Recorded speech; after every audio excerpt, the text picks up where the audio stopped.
Hello बच्चों, क्या हालचाल आपके, कैसे हैं आप। देखो, आज हमें एक बड़ा सिंपल सा चैप्टर शुरू करना है और मोस्टली हम आज इसको एंड भी करेंगे। Provisions and reserve. इस चैप्टर में कुछ बचा नहीं है, बहुत सिंपल सा कॉन्सेप्ट है। हर एक चैप्टर में इसका एप्लीकेशन है लगभग, और कई चैप्टर्स में हमने इसके बारे में स्टडी भी किया है। आज थोड़ा सा उसको हम प्रॉपर तरीके से समझ के, क्योंकि डिफरेंट वर्ड्स यहाँ पे होते हैं मेरे बच्चे, उनका क्या यूज है, क्या उनका मतलब निकल के आता है, फिर इस चैप्टर को हम प्रॉपर तरीके से एंड करते हैं। मैंने कुछ बोर्ड पे आपके लिए लिखा हुआ है, लेकिन अभी आपको इसको नहीं पढ़ना, नहीं लिखना। ये वो चीजें हैं जो हम पहले इस चैप्टर को समझने के बाद फिर मैं इसको पढ़ के बताऊंगा। अभी देखने से कोई फायदा भी नहीं है। मैं आपको पहले इसमें जो वर्ड है आपका प्रोविजंस एंड रिजर्व में प्रोविजन, पहले मैं इसके बारे में आपको समझाना चाहता हूं। प्रोविजन क्या होता है, एंड प्रोविजन को जानने के लिए मेरे बच्चे आपको दो वर्ड को बड़े ध्यान से समझना पड़ेगा। एक है लायबिलिटी और एक हमारा प्रोविजंस। जब हमें ये बातें समझ में आ जाएंगे फिर मैं रिजर्व पे आऊंगा, और रिजर्व, प्रोविजन और लायबिलिटी से कैसे डिफरेंट हम वो भी समझेंगे। लेकिन फिलहाल हम क्या करते हैं, हम इनको समझते हैं। देखो, लायबिलिटी में मैं कुछ एग्जाम्पल बताता हूं आपको, जैसे कि क्रेडिटर्स। आपको लिखना नहीं है, आपको बस सुनते चले जाना है, जब मैं बोलूंगा तब आपको लिखना है। लायबिलिटी में जैसे कि क्रेडिटर्स होता है, जैसे कि आपका आउटस्टैंडिंग सैलरी, आउटस्टैंडिंग सैलरी ये हमारी लायबिलिटी है। बैंक लोन ये हमारी लायबिलिटी है। आप इन बातों को जानते हैं, आपने बहुत अच्छा स्टडी किया हुआ है, आगे हम बढ़े हैं। ये लायबिलिटी होते हैं मेरे बच्चे। तो आप जरा देखो, लायबिलिटी में आपको क्या दिखाई दे रहा है। एक तो आपका यहाँ पे क्या जी, कि ये जो क्रेडिटर्स हैं इनका पेमेंट करना। जैसे मान लो मैं कहता हूं क्रेडिटर्स 5000 का अमाउंट है, या फिर आउटस्टैंडिंग सैलरी या लोन आपका 5000 का अमाउंट है। इसका मतलब होता है कि इनको इतना हमें पे करना है। मतलब ये एक तो नॉन लायबिलिटी है। नॉन लायबिलिटी का मतलब होता है कि ये हमें पता है कि हम कितना पे करेंगे, किसको पे करेंगे। This is equal to known liability. पहले से हमें पता है जी कि हमें क्रेडिटर्स को पे करना है। क्रेडिटर्स हमारे कौन है वो भी हम जानते हैं। आउटस्टैंडिंग सैलरी हमारे वो एम्प्लॉय कौन है जिनको हमें पेमेंट करना है। बैंक लोन, किस बैंक से लोन लिया है ये आपको पता है। This is equal non liability. Non मतलब हम पहले से जानते हैं कि हमें किसको पेमेंट करना है।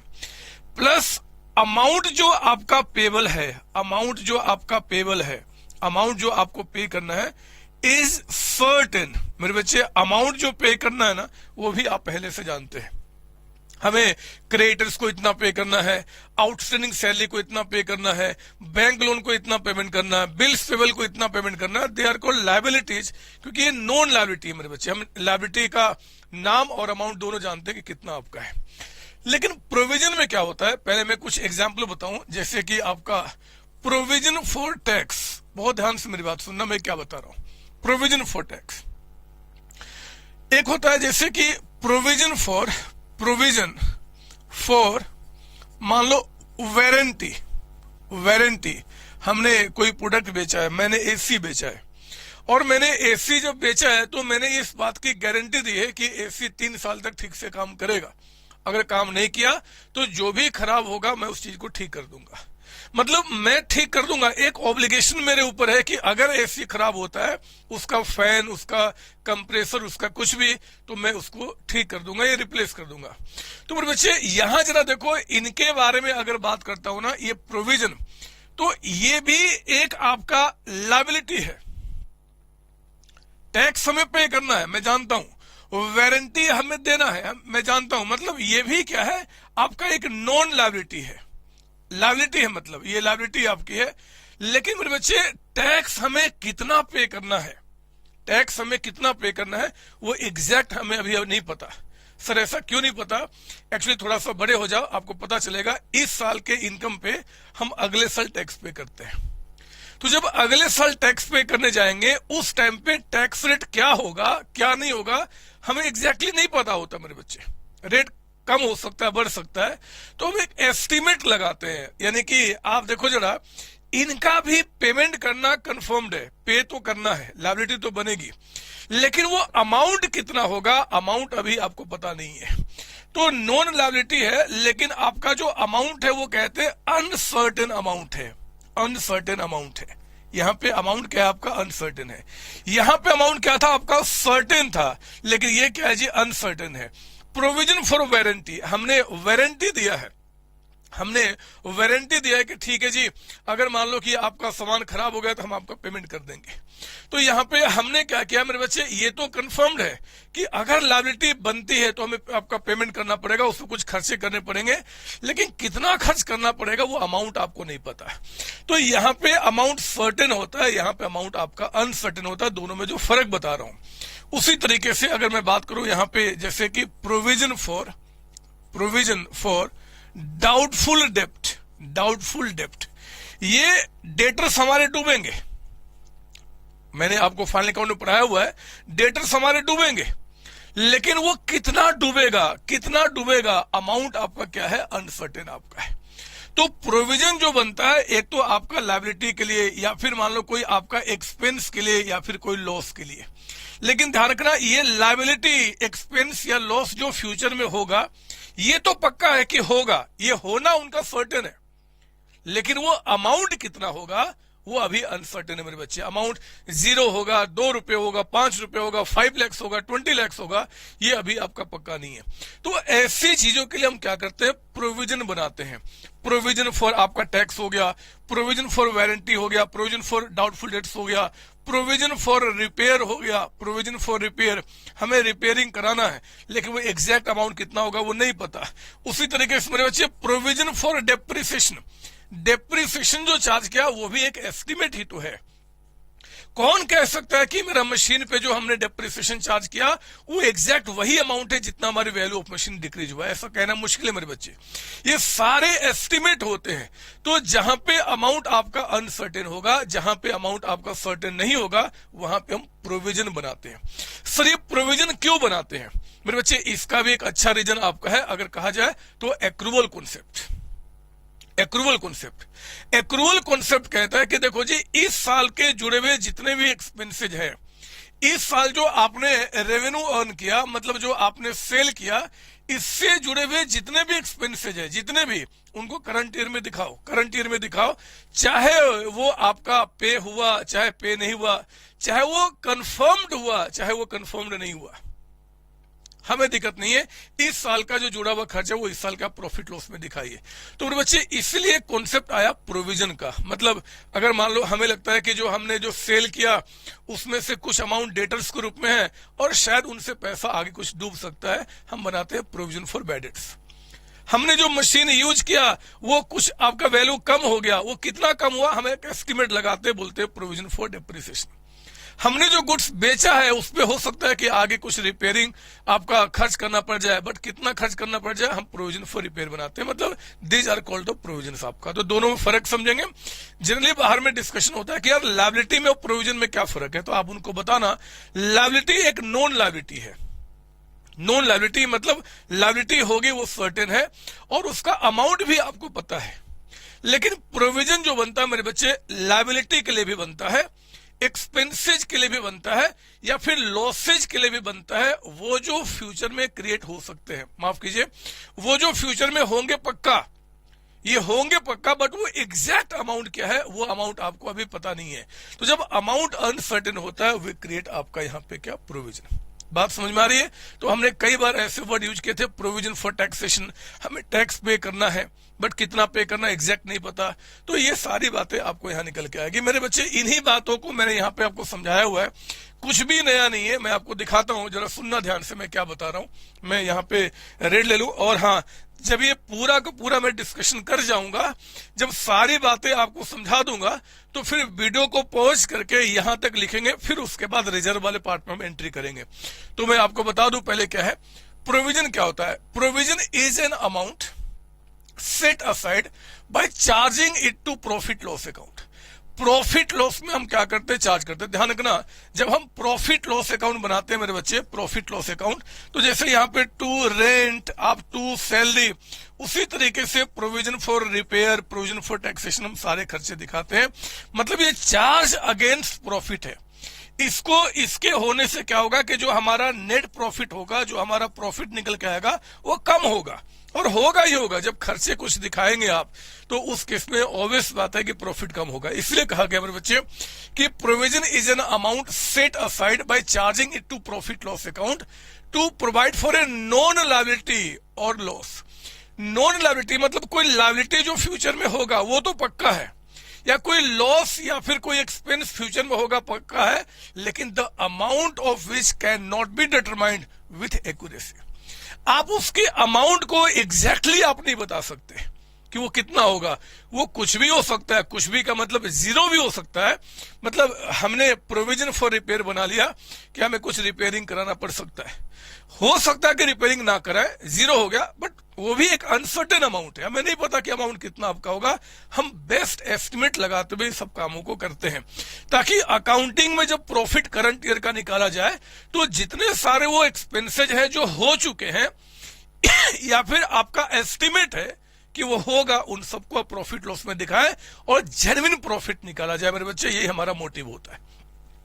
तो वही कहता है, मैं दोबारा पढ़ दूं कि provision is an amount set aside, एक अमाउंट जो हम अलग से रखते हैं by charging it to profit loss account to provide for a known liability और loss the amount of which can not be determined with accuracy. It is charge to in profit loss account. ये profit loss में हम क्या करते हैं, charge करते हैं, मतलब प्रॉफिट लॉस में एक्सपेंस दिखाते हैं with best estimate. Best estimate मेरे बच्चे कंपनी के जो मैनेजमेंट है जिसमें कल को आपको जाके काम करना है, आप बेस्ट एस्टिमेट लगाएंगे कि हमारे मुताबिक अमाउंट कितना होना चाहिए। वो एस्टिमेट सोच के या सो कर नहीं आता मेरे बच्चे, ये पास्ट एक्सपीरियंस है। कई वर्षों से हम आपका रिपेयरिंग का कुछ पैसे खर्च कर रहे हैं तो और कितना खर्च हो सकता है। कई वर्षों से हम यहाँ पे आपका मेरे डेटर्स डूब रहे हैं तो इस साल और कितना डूब सकता है। ये सारे एस्टिमेट हम लगाते हैं, वो बातें मैं आपको यहाँ पे बता रहा हूँ।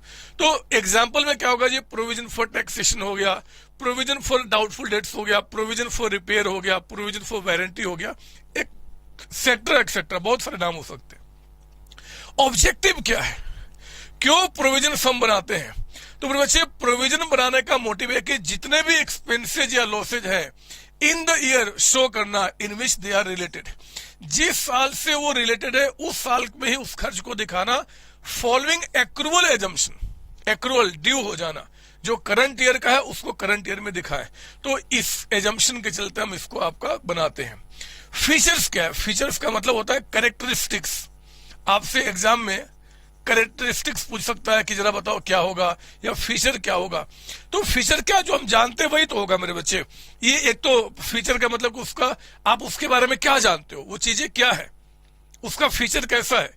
मोबाइल का फीचर कैसा है, मोबाइल दिखता है, स्लिम है, ये सब बातें होती है ना, वही फीचर बताएंगे। क्या जी, कि ये प्रॉफिट से सेट असाइड किया हुआ अमाउंट है।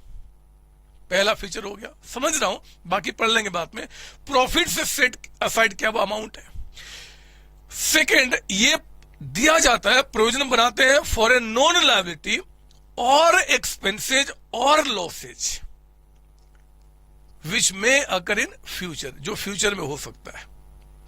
ठीक है बच्चे, ठीक है ना, फ्यूचर में जो होगा उसका जो आपका यहां पे रिपीट कर रहा हूं, नॉन लायबिलिटी, जो लायबिलिटी सर्टेन है, या फिर वो लॉसेज या एक्सपेंसेज अभी आगे हो सकते हैं, उनके लिए हम प्रोविजन बनाते हैं।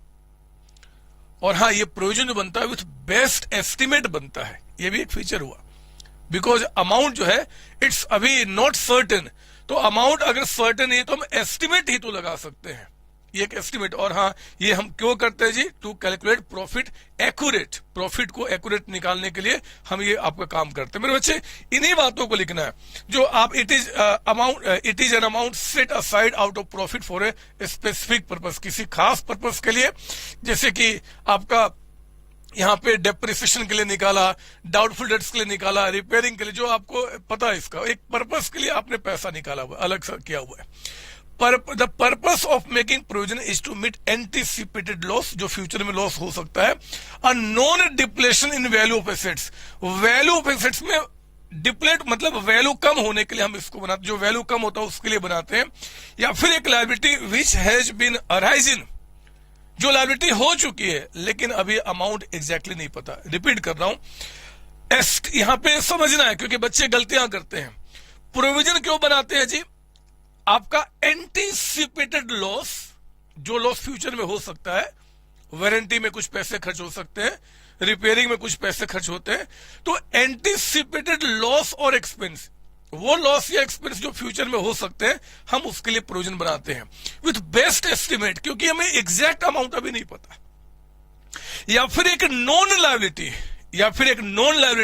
एक ऐसी लायबिलिटी जो मैं जानता हूं कि होगा, but amount can not be ascertained. Amount कितना होगा हमें नहीं पता। तो मेरे बच्चे वही बातें कह रहा है, दोबारा सुनिए। It is an amount set aside out of profit for a specific purpose. The purpose of making provision is to meet anticipated loss, a known depletion in the value of assets, depletion मतलब value कम होना, or a liability which has been arisen but the amount is not known accurately. Liability arise हो चुका है, हमें tax पे करना है, लेकिन कितना पे करना अमाउंट नहीं पता। हम लोग कोई केस हार चुके हैं, मेरे ऊपर आपने कोई केस कर दिया था और वो केस में हार चुका। कोर्ट ने कह दिया कि हाँ जी ये आपका सर ने केस हार गया और सर को उनको पेमेंट करना पड़ेगा, लेकिन कितना पेमेंट करना पड़ेगा अभी कोर्ट ने इस बात को डिक्लेयर नहीं किया। कहा कि ठीक है, हम आपका 20-30 दिन के बाद अगले आपका जो यहाँ पे हियरिंग्स होंगे हम उसमें अमाउंट बताएंगे। तो मेरे बच्चे लायबिलिटी मेरे ऊपर में सर्टेन है कि मुझे उस आदमी को क्लेम पे करना पड़ेगा, लेकिन कितना पे करना पड़ेगा अभी अमाउंट हमें नहीं पता। हम यहाँ पे एस्टिमेट लगा सकते हैं कि हाँ जी इतना हो सकता है कि वो हमें पे करना पड़े। तो प्रोविजन फॉर आपका क्लेम, प्रोविजन फॉर डैमेजेस हम बनाते हैं। प्रोविजन आपका अकाउंट्स में आपको देखेंगे, प्रोविजन फॉर डैमेजेस बनता है, प्रोविजन फॉर आपका क्लेम बनता है, प्रोविजन फॉर वारंटी बनता है, बहुत सारी बातें होती है मेरे बच्चे। तो यहाँ पे कहता है कि आपका कहा गया, ये आपका हुआ तीसरा, the exact amount of anticipated loss, depletion in value of assets या liability is not ascertain. यहां पे क्या बताया जी, एक अमाउंट यहां पे प्रॉफिट सम सेट असाइड करते हैं फॉर द स्पेसिफिक पर्पस। ठीक है, पहला ये क्यों बनता है, पर्पस क्या है, तो टू मीट आपका anticipated loss, known depletion value of assets or a liability which has been arisen but amount is not known accurately. तीसरा कहता है कि ये एग्जैक्ट अमाउंट नहीं होता है, इसलिए क्या करते हैं, जब अकाउंटिंग जिस दिन होती है, जिस दिन हम अकाउंट्स बनाते हैं उस दिन एग्जैक्ट अमाउंट नहीं पता, इसलिए हम क्या करते हैं जी प्रोविजन वर्ड यूज करते हैं, और it is charge to profit loss account. Profit loss में चार्ज यानी कि एक्सपेंसेस दिखाते हैं। तो फिर बच्चे ये चीजें जो मैंने आपको समझा दिया ना, उसी को एग्जाम में मीनिंग पूछेगा तो आपको ये लिखना पड़ेगा। अगर वो फीचर्स पूछता है, कैरेक्टरिस्टिक्स पूछता है, नेचर पूछता है, नेचर कुछ भी ऐसे वर्ड यूज करेगा तो आपको उन्हीं को 3-4 पॉइंट पे बता देना जो अल्टीमेटली हमने समझा था। इंपॉर्टेंस क्या है, प्रोविजन क्यों बनाते हैं, तो प्रोविजन बनाने का सबसे मेन जो रीजन है मेरे बच्चे वो है आपका एक्चुअल प्रॉफिट करंट ईयर का निकालना। एक्चुअल एक होता है, अभी आपको थ्योरी मेरे साथ पढ़ेंगे, प्रूडेंस कॉन्सेप्ट। प्रूडेंस कहता है कि भैया फ्यूचर में जितने सारे लॉसेज हो सकते हैं, एक्सपेंसेज हो सकते हैं, वो अभी आप एंटिसिपेट कर लो और अभी उसकी अकाउंटिंग कर लो। तो हम करते हैं मेरे बच्चे कि हम कोई भी एंटिसिपेटेड लॉस फ्यूचर में है जिसका अमाउंट अनसर्टेन है, हम प्रोविजन बना लेते हैं। तो ये हमारा एक तो आपका क्या निकल गया, इंपोर्टेंस की बात करो, इसका फायदा क्या है, एक तो हमारा ये निकल गया प्रॉफिट एग्जैक्ट आप सही निकाल पाओगे। इस साल के खर्चे हम इस साल के प्रॉफिट लॉस में दिखा रहे हो तो हम प्रॉफिट सही निकाल पाएंगे। फिर इसके बाद क्या होगा कि प्रोविजन बनाने से क्या होता है कि इस साल के एक्सपेंसेज का या लॉसेज का इंपैक्ट अगले साल के प्रॉफिट लॉस में नहीं पड़ता। इस साल के खर्चे इस साल में, अगले साल खर्चे अगले साल में। तो अच्छा लगता है सुनने में, ये नहीं कि भैया इस साल का जो आपका खर्च है, लॉस है, इस साल के डेटर से उनमें से कुछ पैसा अगले साल डूब गया तो अगले साल खर्च दिखा दो, ये ठीक नहीं लगता। तो हम लोग क्या करते हैं, कोशिश करते हैं कि इस साल खर्चे इस साल हो, ताकि अगला जो आने वाला ऑपरेटिंग ईयर्स है, ऑपरेटिंग परफॉर्मेंस है, वो अनडिस्टर्ब रहे। अगले वर्षों का जो प्रॉफिट परफॉर्मेंस है वो डिस्टर्ब आपका ना हो, ठीक है ना। फिर उसके बाद आपका यहाँ पे आप देखो ना, यहाँ पे मैंने आपको वही सब बातें बताई हुई है। It is necessary to provide all losses that are expected to arise out of transaction enter into during the accounting period. ये जरूरी है ये करना आपका। It is made to retain future operating performance undisturbed. अभी जो समझा रहा था कि इससे क्या होता है, फ्यूचर में जो आपका परफॉर्मेंस है, फ्यूचर का जो वर्किंग है वो अनडिस्टर्ब होता है, उसमें कोई डिस्टर्बेंस क्रिएट नहीं होता। इस साल खर्चे इस साल ही दिखा दिए। Provisions are made following prudence concept. अभी मैं बता रहा था, प्रूडेंस का मतलब होता है कि इस साल अगर आप कोई एस्टिमेट लगा सकते हो जो फ्यूचर में कोई एक्सपेंसेज या लॉसेज हो सकते हैं जो करंट ईयर से जुड़े हुए, उसको इस साल में दिखाइए। और it helps in calculating correct profit and real profit of the business. Business का सही प्रॉफिट जो है, करेक्ट प्रॉफिट है, उसको निकालने में आपको हेल्प करता है। बात समझ आई? तो मेरे बच्चे आप लिख लो यहाँ पे, ये सब आपका प्रोविजंस के बारे में एग्जाम में कभी थ्योरी आ जाए कि क्या मतलब होता है तो आप उसको बता सकते हैं। आप इसको कॉपी कर लेंगे, बट 2 मिनट मेरी बात दोबारा सुन लो। अगर आपको अब समझना है कि हमारे प्रॉफिट लॉस में 2 नाम है, एक है आपका आउटस्टैंडिंग सैलरी और एक है आपका प्रोविजन फॉर टैक्स। दोनों में क्या फर्क है? क्योंकि आप जानते हैं कि आउटस्टैंडिंग सैलरी को भी हम सैलरी में ऐड करके खर्च के रूप में दिखाते हैं। तो मेरे बच्चे वहां पे सैलरी जो है ना, वो आउटस्टैंडिंग जो बकाया है वो तो पे करना कंफर्म है, और एग्जैक्ट अमाउंट भी हमें पता है किसको पे करना है। मतलब लायबिलिटी भी सर्टेन है, अमाउंट भी सर्टेन है। लेकिन provision for tax, provision for repair, provision for legal damages, provision for warranty, ये तो पक्का है कि ये होंगे, फ्यूचर में होंगे, बट कितना होगा हमें नहीं पता। तो वो लायबिलिटी, वो लॉसेज या वो एक्सपेंसेज जो होंगे वो पक्का, बट एग्जैक्ट अमाउंट कितना हमें नहीं पता। We create provision following prudence concept. Prudence concept आपका, ठीक है मेरे बच्चे? तो ये आप यहां कॉपी कर लीजिए। फिर मैं थोड़ा सा इसको हटाकर और रिजर्व के बारे में थोड़ा सा लिखूं ताकि हम लोग का टाइम बचे, समझाने में ज्यादा टाइम जाए, अच्छा लगेगा। और हाँ, याद रखना, लिखना है आपको। तो वीडियो को पॉज करेंगे, आप यहां तक लिखेंगे, उसके बाद में रिजर्व वाले पार्ट पे एंट्री करता हूं। आप प्लीज कॉपी करें, इसको कॉपी कीजिए। सीओसी कॉमर्स स्कूल, नाम ही काफी है। पढ़ाई कीजिए। कॉमर्स का एक एक बच्चा, चाहे वो 11th क्लास का है चाहे 12th क्लास का है, उनके पास नॉलेज को पहुंचाने की जिम्मेदारी हम सबकी है। वीडियो को लाइक करें, शेयर करें और आप अपने सारे दोस्तों के पास इसको पहुंचाएं। ऑल द बेस्ट बच्चे। Thank you ji.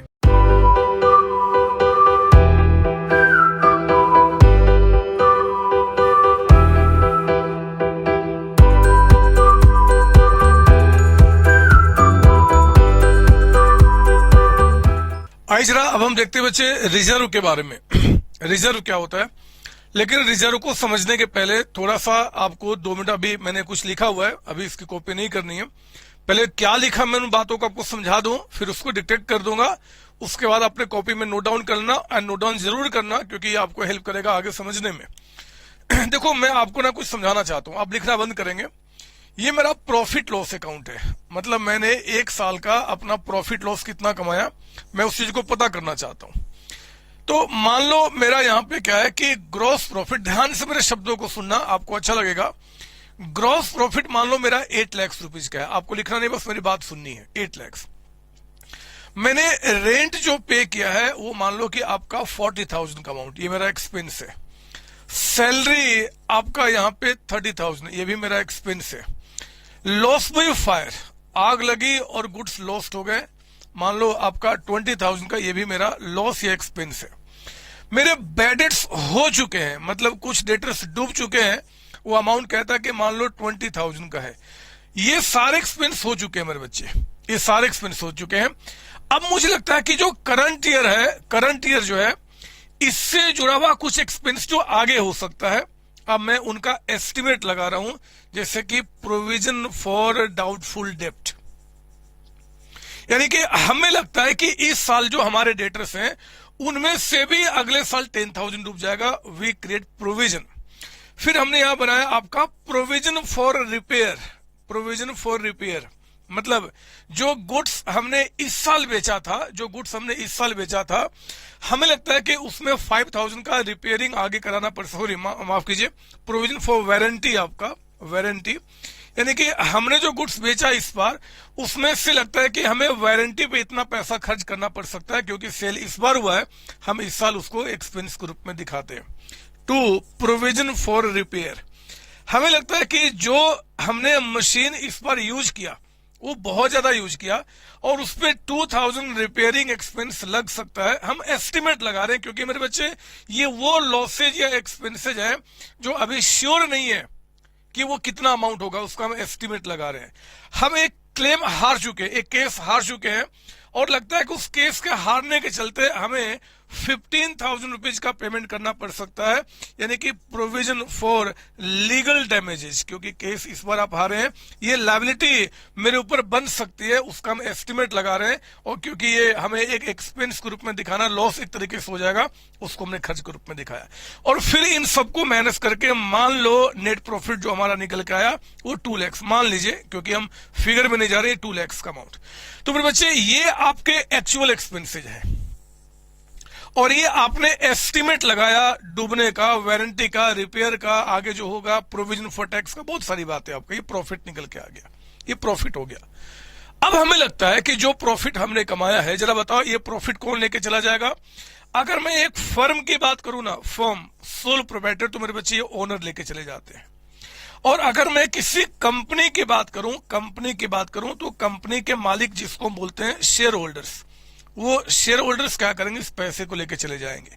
कंपनी में मालिक शेयर होल्डर्स होते हैं, तो शेयर होल्डर्स क्या करेंगे? इस पैसे को लेके चले जाएंगे। और स्वाभाविक सी बात है कि जितना प्रॉफिट कमाया हमने वो हमारा ही तो है।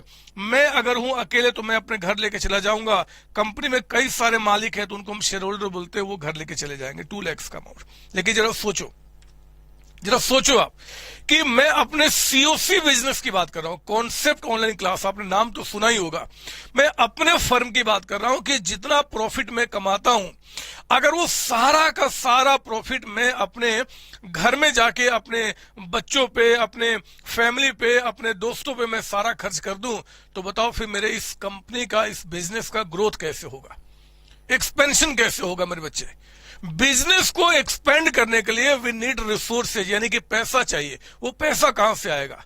तो जो भी प्रॉफिट हमने कमाया, अगर उन सारे पैसों को मैं खर्च कर दूं, सारे पैसे से मस्ती कर लूं, सारे पैसे मैं अपने फैमिली पे उड़ा दूं, तो मेरे बच्चे बिजनेस को भी तो पैसा चाहिए आगे बढ़ने के लिए। समझो मेरी बात। अगर रिलायंस कंपनी का नाम आपने सुना होगा, विप्रो का नाम सुना होगा, टाटा का नाम सुना होगा, अगर इस कंपनी के मालिक स्टार्टिंग में जितना प्रॉफिट कमाया, अगर सारे पैसे वो अपने घर में अपने मस्ती पे खर्च कर देते हैं, तो मेरे बच्चे आज ये इतनी बड़ी बड़ी कंपनी नहीं बनती, इतना बड़ा ब्रांड नहीं बनता। तो सर कहना क्या चाहते हो? मेरे बच्चे, हर एक कंपनी जो एक्सपेंशन प्लान करती है, ग्रोथ प्लान करती है, एक बड़ा ब्रांड बनाना चाहती है मार्केट में, वो ये सारा का सारा जो प्रॉफिट है ना, ये प्रॉफिट ओनर को नहीं देती घर ले जाने के लिए। या मैं अगर अपनी बात करूं तो सारा पैसा घर लेके नहीं जाऊंगा, मैं इसमें से कुछ पैसा रिजर्व के नाम पे ट्रांसफर कर देता हूं। मान लो 50,000, मतलब 2 लाख का जो प्रॉफिट कमाया, 2 लाख में से 50,000 हमने रिजर्व के नाम पे ट्रांसफर कर दिया। रिजर्व के नाम पे ट्रांसफर करने का मतलब होता है कि मैंने अब ये 50,000 घर लेके नहीं जाना, मैं इस पैसे को विड्रॉ नहीं करूंगा, ये पैसा बिजनेस में ही रहेगा। किस? बिजनेस के एक्सपेंशन करने के लिए, ग्रोथ करने के लिए, बिजनेस को आगे बढ़ाने के लिए। या फिर अगर फ्यूचर में कोई अचानक ऐसी अनसर्टेनिटी आ जाए जो आज एक्सपेक्टेड नहीं है लेकिन शायद फ्यूचर में हो जाए, मेरे बच्चे, उन खर्चों को मीट करने के लिए। मैं बिजनेस चला रहा था, सब कुछ ठीक था जी, ऐसे ऐसे काम कर दिए, 2 लाख का प्रॉफिट था, और 2 लाख का प्रॉफिट क्या हुआ कि मैं घर लेके चला गया, सारे पैसे खर्च कर दिए। ध्यान से मेरी बात सुनना। अचानक क्या होता है कि मान लो मेरे ऊपर में कोई आपका केस आ जाता है और अचानक उस केस को मैं हार जाता हूं। इस केस की बात नहीं कर रहा, अलग से कोई केस जो अभी आगे हुआ और मैं हार जाता हूं और मुझे उसको 20,000 का पेमेंट करना है, कहां से पे करूंगा? बताओ जरा। मान लो मेरे बिजनेस में अचानक ही कोई आदमी आ गया, कहता है कि मुझे आपके बिजनेस में इतना पैसा इन्वेस्ट करना है, लेकिन तब इन्वेस्टमेंट करूंगा अगर मैं ये चीज देखूंगा आपके बिजनेस के अंदर में। वो चीज कैसे क्रिएट करूंगा? पैसे कहां से आएंगे? तो फ्यूचर में किसी भी अनसर्टेनिटी को मीट करने के लिए या फिर एक्सपेंशन को प्लान करने के लिए जितना प्रॉफिट हम कमाते हैं, उसमें से कुछ पैसा मेरे बच्चे हर एक कंपनी अलग से रिजर्व के नाम पे जमा करती है, उसी को बोलते हैं हम रिजर्व।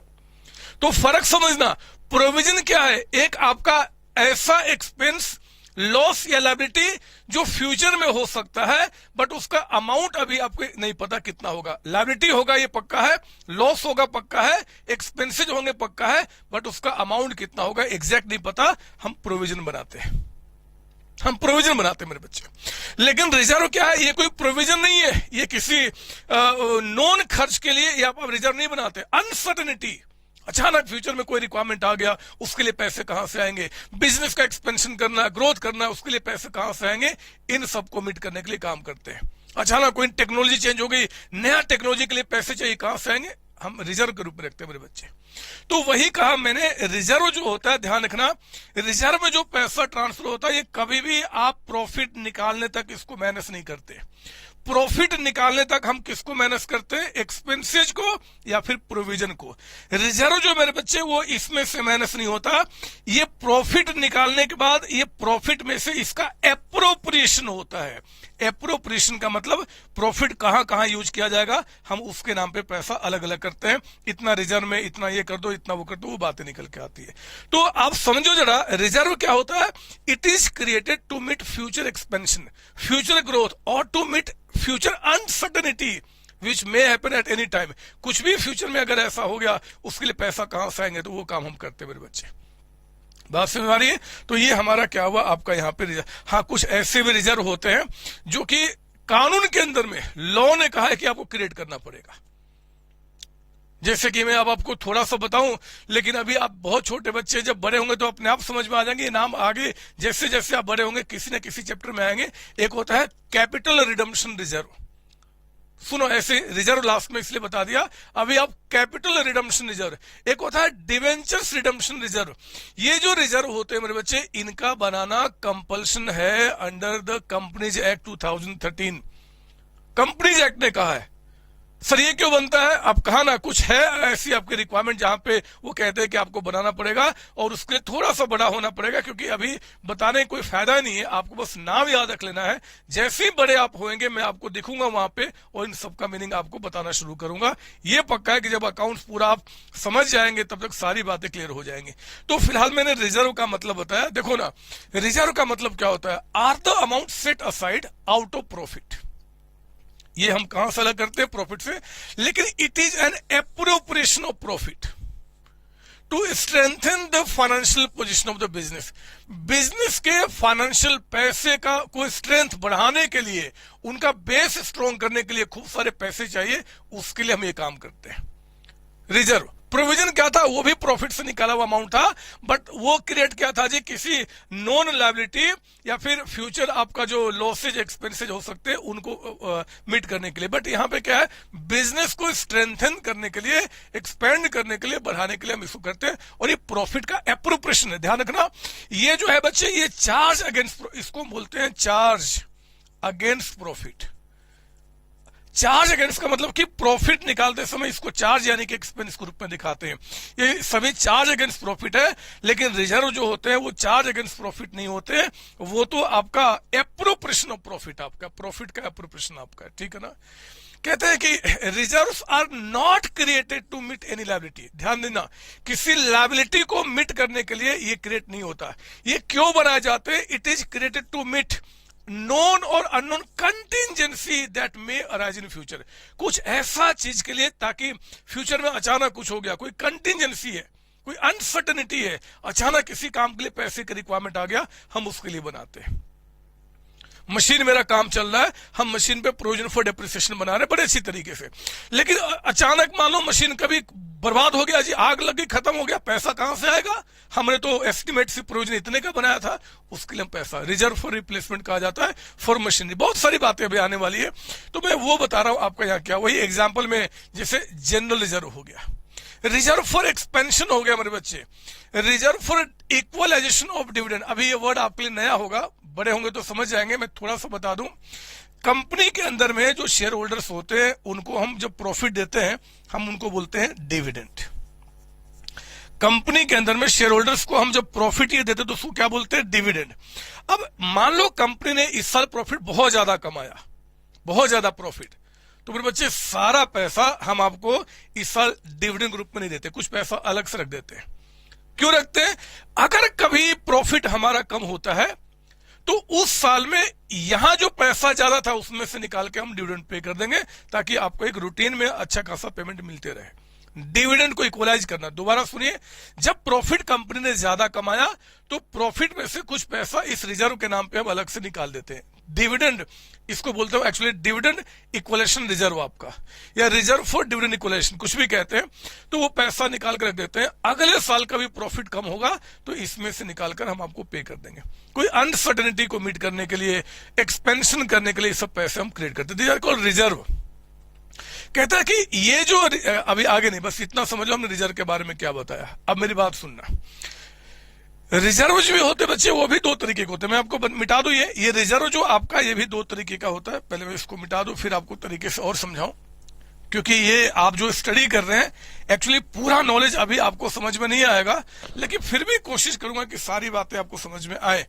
अभी आप छोटे बच्चे, जैसे जैसे बढ़ेंगे आपको ये बातें समझ में आनी आएगी, शुरू हो जाएगी।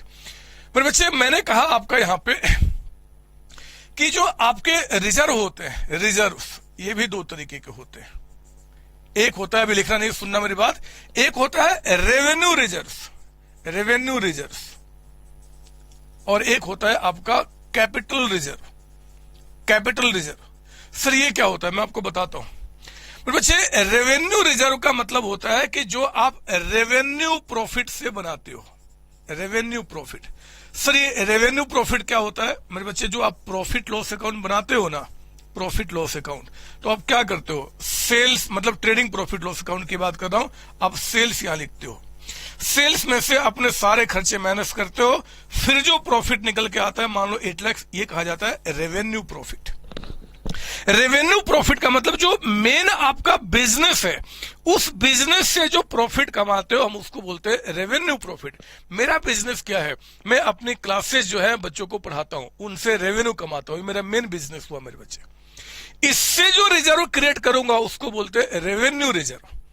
एक आदमी जो मार्कर को बना के बेचता है, तो मार्कर को बनाने से जो प्रॉफिट वो कमाएगा, इसमें से जो रिजर्व बनाएगा उसको बोलते हैं रेवेन्यू रिजर्व। एक आदमी जो एसी बनाता है, वो एसी को बनाकर जो प्रॉफिट कमाएगा, उसमें से जो रिजर्व बनाएगा हम उसको बोलते हैं रेवेन्यू रिजर्व। मतलब इन शॉर्ट कहा जाए, जो कंपनी का जो ऑपरेशन है, जो काम है, जो एक्टिविटी है, उससे जो प्रॉफिट कमाती है और उस प्रॉफिट में से कुछ अगर रिजर्व बनाती है, इसमें से कुछ पैसा अलग अलग रखती है, हम उसको बोलते हैं रेवेन्यू रिजर्व। बात समझ में आ गई सर? हाँ। और एक होता है मेरे बच्चे कैपिटल रिजर्व। ध्यान से मेरी बात सुनना, कैपिटल रिजर्व का बिजनेस के ऑपरेशन से कोई मतलब नहीं है।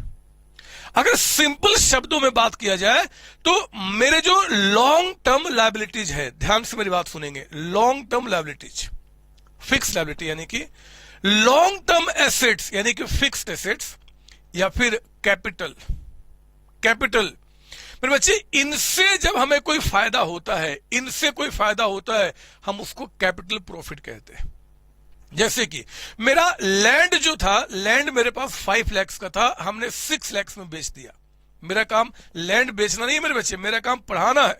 लेकिन मेरे पास कोई एक लैंड मैंने परचेज करके रखा था बिजनेस में, और उसको मैंने 5 लाख में परचेज किया था, 6 लाख में बेच दिया, यहां 1 लाख का फायदा हो गया। ये मेरा रेवेन्यू प्रॉफिट नहीं कहा जाएगा, हम इसे कैपिटल प्रॉफिट कहते हैं। जैसे जैसे आप बड़े होंगे इनका सेग्रीगेशन शुरू हो जाएगा, थोड़े बच्चे हैं, मैं लिमिटेड वे में आपको समझाता हूं। तो 5 लाख का सामान अगर 6 लाख में बेचा, 1 लाख का फायदा हो गया, कैपिटल प्रॉफिट हो गया, capital profit. Long term liability, मान लो कोई कर्ज हमने 20 लाख का लिया था और उस लायबिलिटी से नेगोशिएशन करके हमने 20 के बदले में 15 लाख का पेमेंट किया। कभी कभी होता है नेगोशिएशन, कैसे वो बात की विषय है। मान लो 20 लाख का कर्ज का पेमेंट आपने 15 लाख किया, 5 लाख का फायदा हो गया, ये भी आपका कैपिटल प्रॉफिट होता है। और फिर बच्चे आप जब बड़े होंगे तो आप शेयर कैपिटल के बारे में पढ़ेंगे। शेयर्स को जो फॉरफिट जब्त किया जाता है उसमें कुछ फायदा होता है, वो अभी नहीं समझा सकता क्योंकि छोटे बच्चे हैं, आपको उस मीनिंग सुन लेना मैं क्या बता रहा हूं। तो ये भी आपका क्या होगा जी, कैपिटल प्रॉफिट होगा। तो मैंने कहा रिजर्व दो तरीके का, रेवेन्यू और capital reserve. Revenue reserve create होते हैं रेवेन्यू प्रॉफिट से, मतलब बिजनेस का प्रॉफिट से, लेकिन fixed assets, long term liability और कैपिटल पे कोई फायदा होगा उससे हम बनाते हैं, उसको बोलते हैं कैपिटल प्रॉफिट। और कैपिटल प्रॉफिट को मेरे बच्चे कैपिटल रिजर्व में हम ट्रांसफर करते हैं। मतलब दो तरीके का रिजर्व हो गया, रेवेन्यू रिजर्व और कैपिटल रिजर्व। रेवेन्यू रिजर्व क्या होता है? जो रेवेन्यू प्रॉफिट से बनता है। रेवेन्यू प्रॉफिट क्या होता है? ऑपरेशन का, बिजनेस का प्रॉफिट आपका। खत्म हो गई बात। कैपिटल प्रॉफिट से हम क्या बनाते हैं? Capital reserve. कैपिटल प्रॉफिट क्या होता है जी? तो fixed assets, long term liability और कैपिटल मतलब शेयर कैपिटल पे जो फायदा होता है हम उसको कैपिटल प्रॉफिट कहते हैं, और वो हम कैपिटल रिजर्व का नाम देते हैं। कैसे वो बात का है मैं बस समझाया जा रहा हूं।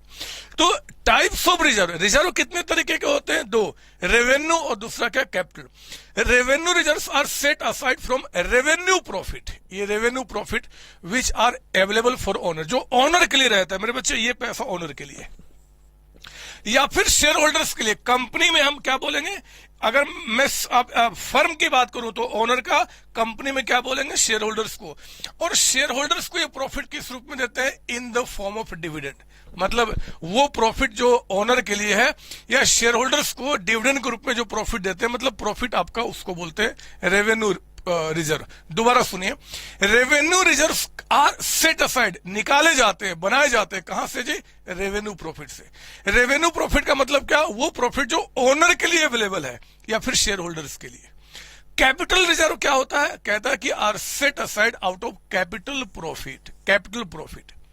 और ये कैपिटल प्रॉफिट कहां से होगा? तो मैंने आपको बता दिया मेरे बच्चे, ये कैपिटल प्रॉफिट क्या होते हैं। मैंने नहीं लिखा क्या? कहीं पे नहीं लिखा, मैं लिख देता हूं यहां पे थोड़ा सा, एक लाइन और, आप बाद में लिख देना।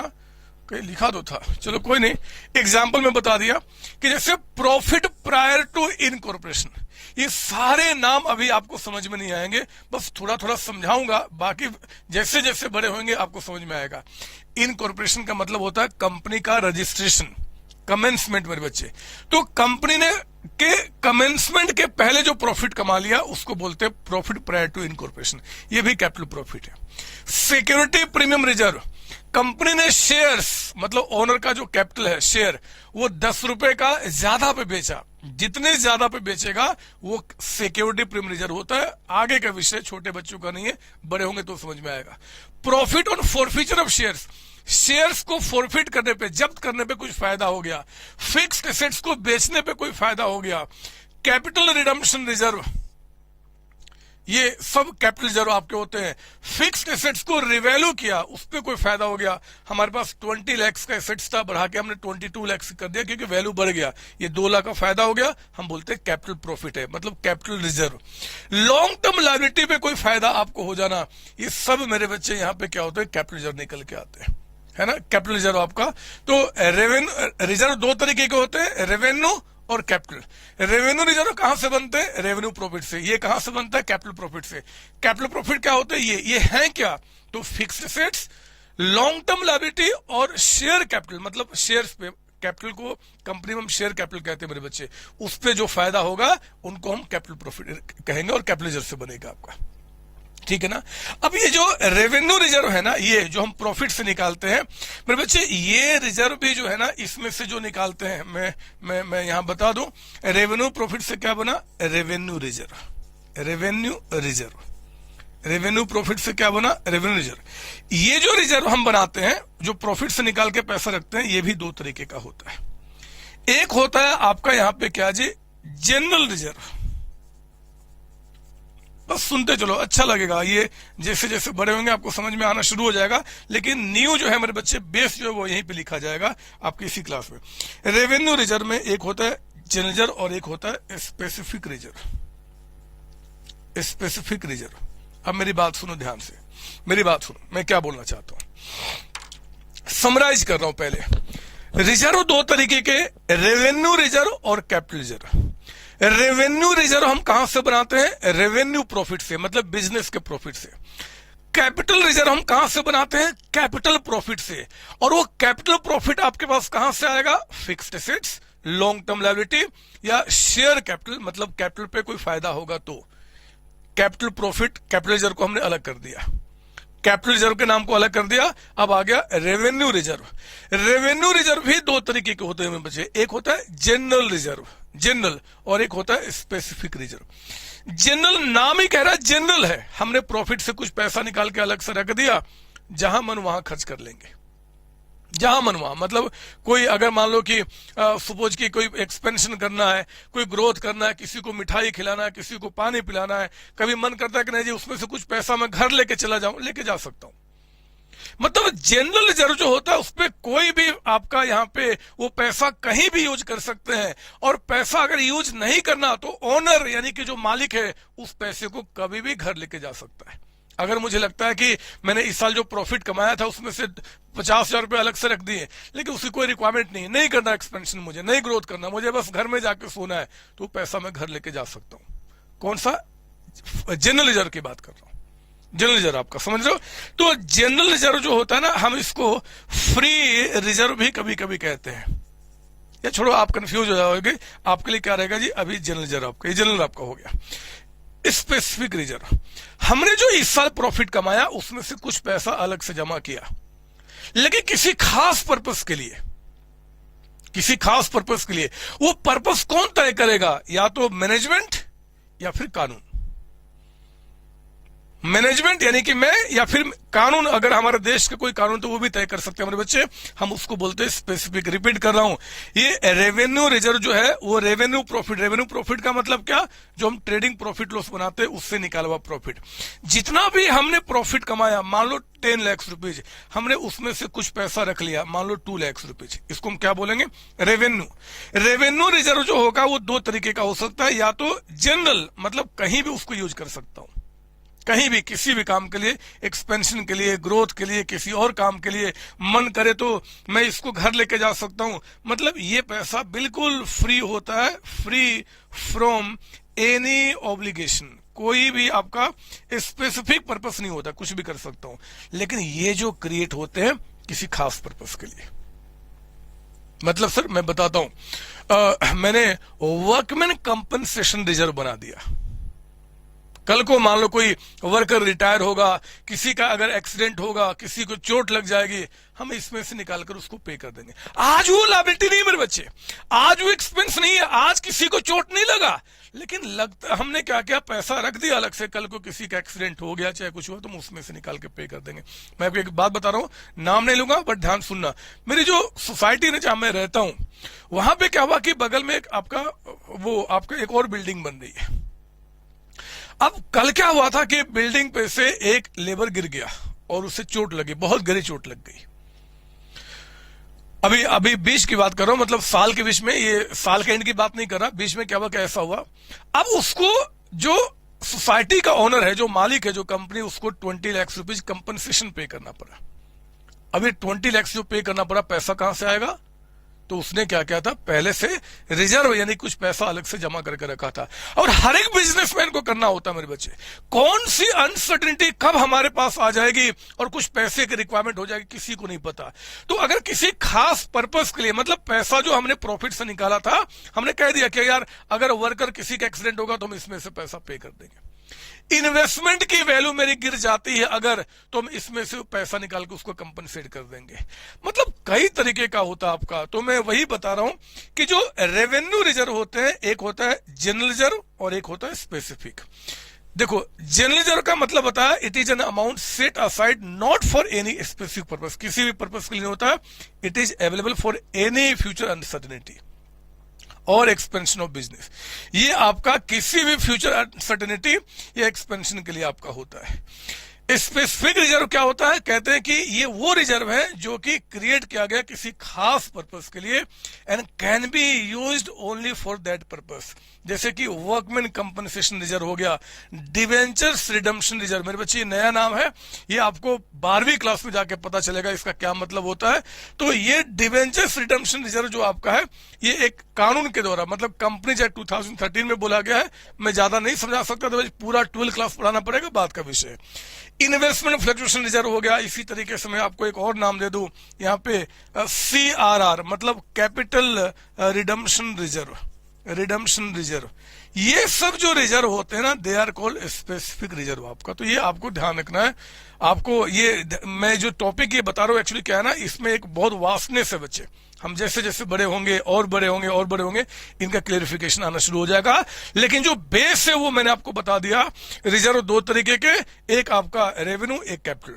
कैपिटल रिजर्व कैपिटल प्रॉफिट से क्रिएट होगा, long term liability, fixed assets और आपका शेयर कैपिटल से। घाटा फायदा जो होगा, फायदा मतलब वो कैपिटल रिजर्व में जाएगा। रेवेन्यू रिजर्व जो होते हैं they are created out of revenue profit. Revenue profit मतलब the profit of the operation of the business. Revenue profit दो तरीके के होते हैं, फ्री और दूसरा स्पेसिफिक। फ्री मतलब जनरल रिजर्व आपका जो किसी भी पर्पज के लिए यूज कर सकते हो, और फिर आपका यहाँ पे क्या जी स्पेसिफिक, यहाँ पे जो मैंने नाम आपको बताया जो किसी खास पर्पज के लिए हमने बना कर रखा है। मेन चीज क्या है, प्रोविजन जो होते हैं वो आपका प्रॉफिट के ऊपर चार्ज होते हैं, लेकिन रिजर्व जो होते हैं मेरे बच्चे वो आपका प्रॉफिट का एप्रोप्रिएशन होता है, एप्रोप्रिएशन होता है। तो ये बातें मैंने आपको यहाँ पे समझा दी हैं, ठीक है ना। तो ये आप तो जानते हैं, अब आपका ये सब कुछ मैंने बता ही दिया। अब आपका रिजर्व का इंपॉर्टेंस क्या है जी, रिजर्व का क्या यूज है, क्या फायदा है, बहुत सारी फायदा। हमारे बिजनेस के एक्सपेंशन के लिए पैसा यूज किया जाएगा, फाइनेंशियल पोजीशन को इंप्रूव करने के लिए, तभी तो टाटा बिरला बनूंगा, खूब सारे पैसे आएंगे, बहुत सारा पैसा हो गया, बड़े बड़े प्रोजेक्ट में काम करेंगे, मजा आएगा। लायबिलिटी को रिडीम करने के लिए, लायबिलिटीज को रिडीम करने के लिए भी रिजर्व हम यूज करते हैं। मान लो किसी लायबिलिटी का पेमेंट करना है, पैसा कहां से, अचानक लायबिलिटी पे करना है, रिजर्व बनाकर रखा, हम उसमें से पे कर देंगे। अनफोर्सिन कंटीजेंसी, अचानक कोई अनफोर्सिन मतलब जो अभी दिख नहीं रहा बट फ्यूचर में ऐसी लायबिलिटी कोई बन सकती है, उसका पेमेंट करने के लिए हम रिजर्व बनाकर रखते हैं। Making dividend uniform year to year, हर एक साल डिविडेंड, जो मैं बता रहा था कि डिविडेंड इक्वलेशन रिजर्व जो बनाया था मेरे बच्चे, इस साल प्रॉफिट कम ज्यादा हुआ, थोड़ा सा अलग से पैसा रख लो, अगले साल कम होगा उसमें से निकाल के पे कर देना। और लीगल रिक्वायरमेंट मैं समझा रहा था कि कई सारे लीगल रिक्वायरमेंट है, जैसे डीआरआर को बनाना, debentures redemption reserve, CRR capital redemption reserve, ये सब आपका लीगल रिक्वायरमेंट के अंदर में आता है।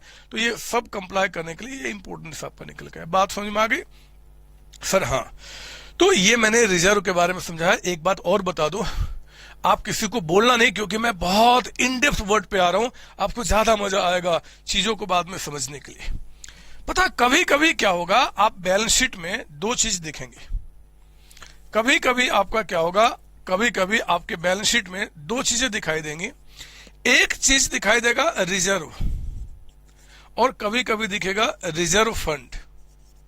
मतलब कहने का किसी भी नाम ले, जैसे जनरल रिजर्व कह दिया और कहते हैं जनरल रिजर्व फंड, है ना।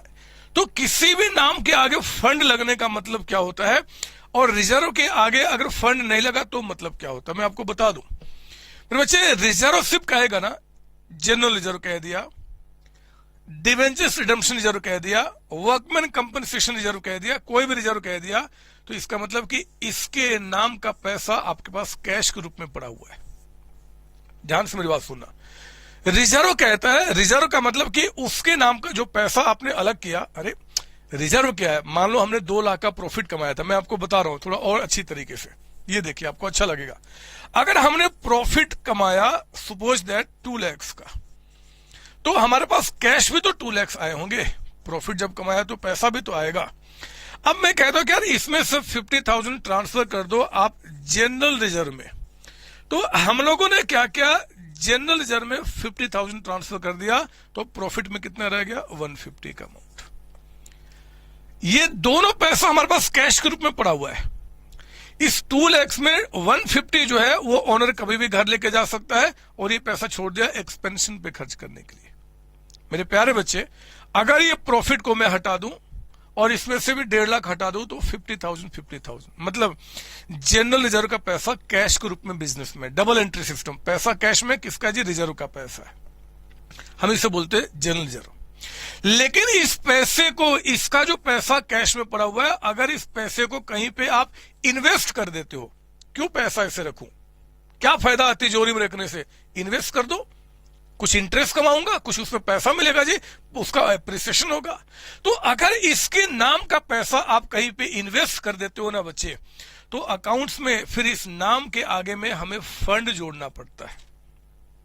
मतलब सिंपल शब्दों में, जनरल रिजर्व यानी कि पैसा बिजनेस में है, जनरल रिजर्व फंड कह दिया, अच्छा इसका मतलब कि इसके नाम का पैसा हम कहीं इन्वेस्ट कर चुके हैं, कहीं पैसा इन्वेस्ट हो चुका है, अभी वो बिजनेस में कैश या तिजोरी में नहीं पड़ा हुआ आपका। ये रिजर्व में फंड में फर्क होता है। मैंने ये भी बात लिख दिया है, ये देखो आप, the amount of reserve when invested in outside securities, outside security के मतलब कहीं बाहर अगर रिजर्व का पैसा इन्वेस्ट कर देते हो, reserve is termed as reserve fund, फिर उसके आगे हम फंड लगाना शुरू कर देते हैं। ये रिक्वायरमेंट है ताकि दुनिया को पता रहे कि ये पैसा बिजनेस में है या बिजनेस से बाहर कहीं आपने इन्वेस्ट किया है।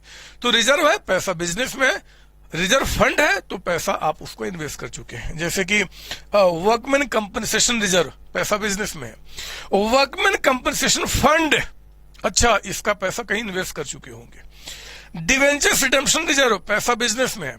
डिवेंचर्स रिडेम्पशन फंड यानी कि इसका पैसा कहीं इन्वेस्ट कर चुके हैं। इन्वेस्टमेंट फ्लक्चुएशन रिजर्व, पैसा बिजनेस में है।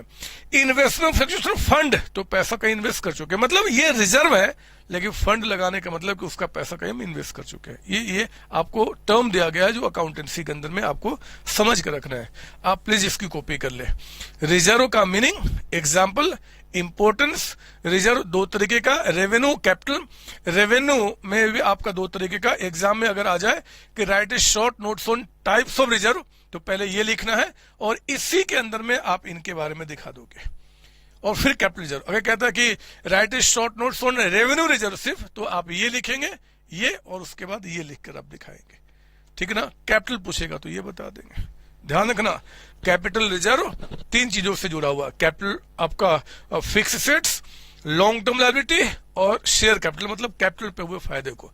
इसका और भी इन डेप्थ एप्लीकेशन होता है लेकिन थोड़ा सा बड़ा होने का आपको वेट करूंगा, उसके बाद उसके बारे में समझाऊंगा। आप यहां तक पहले कॉपी कर लीजिए, कॉपी कर लो आप बच्चे। अब इसके आगे हम लोग क्या करते हैं, देखते हैं जरा कि रेवेन्यू रिजर्व में और कैपिटल रिजर्व में क्या डिफरेंसेज है। उसी तरीके से रेवेन्यू एंड प्रोविजन में क्या फर्क है, ऐसे हमने डिस्कशन किया हुआ है बट फिर से एक बार। लेकिन उसके पहले आपको यहां पे ध्यान देना होगा, मैंने कुछ लिखा हुआ है कि कैपिटल रिजर्व मे और may not involve receipts of cash. Sir इसका क्या मतलब है?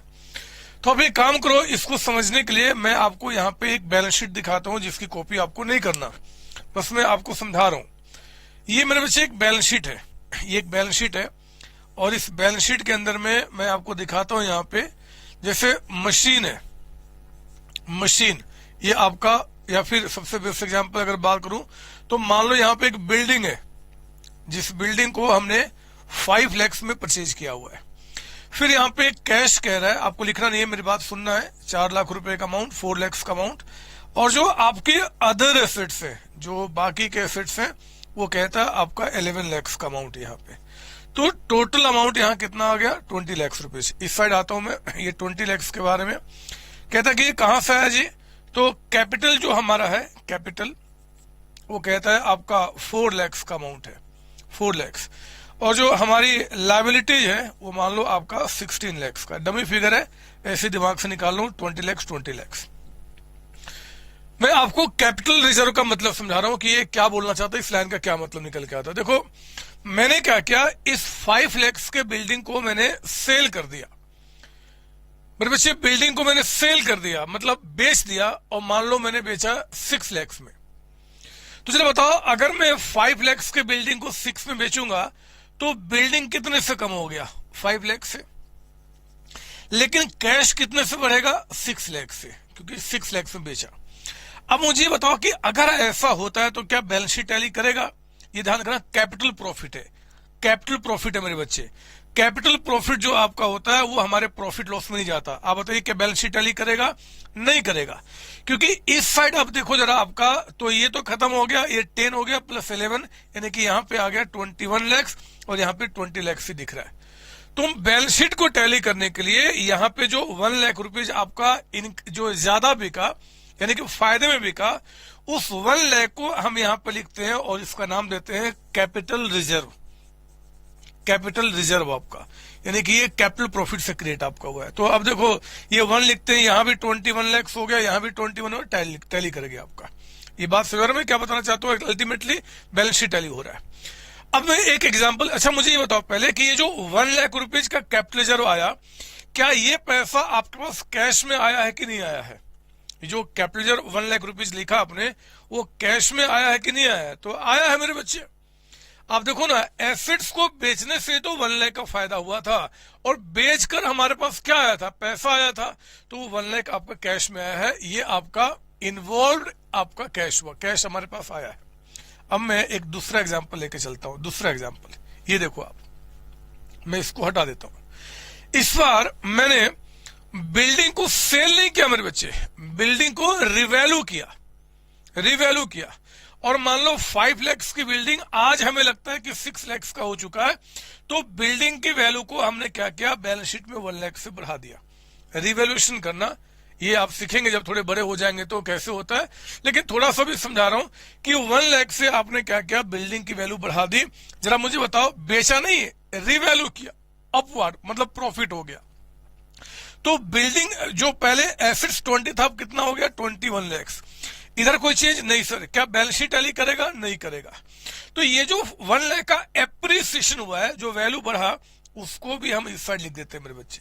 और क्योंकि ये फिक्स सेट से जुड़ा हुआ फायदा है, हम नाम देते हैं कैपिटल रिजर्व का, कैपिटल रिजर्व का। ये आपका कभी कभी कहते हैं कैपिटल रिजर्व, कभी कभी कहते हैं रिवैल्यूएशन रिजर्व, मतलब कैपिटल रिजर्व फिलहाल आपका कैपिटल रिजर्व। आप मुझे बताओ, ये जो इस बार आपने 1 लाख यहाँ पे लिखा, क्या ये पैसा कैश में आया है? क्या ये जो 1 लाख का रिजर्व आपने बैलेंस शीट में नाम दिखाया, क्या ये पैसा कैश में आया? नहीं आया है।